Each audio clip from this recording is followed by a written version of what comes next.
બનાવીશું આપણે શાળાની સંપત્તિ સમય અને સંસાધનોને રાષ્ટ્રીય સંપત્તિ ગણીશું તેનું રક્ષણ કરીશું અને તેનો વિવેકપૂર્ણ ઉપયોગ કરીશું આપણે શાળામાં એવું વાતાવરણ બનાવીશું જ્યાં કોઈ પણ પ્રકારનો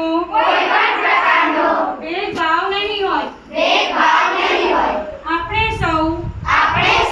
સમભાવ સાથે શીખવા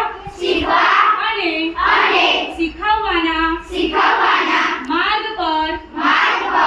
આગળ વધીશું આપણે શિક્ષકને માત્ર જ્ઞાનના સાધન તરીકે નહીં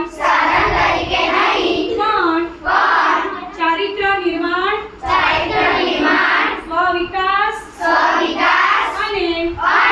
સમાજ સેવાના માધ્યમ તરીકે સ્વીકારીશું આપણે શાળાને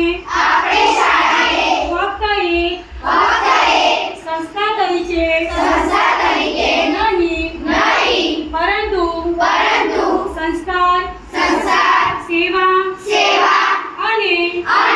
સમર્પણનું તીર માની એનું ગૌરવ વધારવા સતત પ્રયત્નશીલ રહીશું આપણે સૌ દ્રઢ સંકલ્પ લઈએ છીએ કે આપણી શાળા આપણું તીર્થ છે અમારું અભિમાન છે રાષ્ટ્ર નિર્માણનો આધાર છે ભારત માતા કી જય।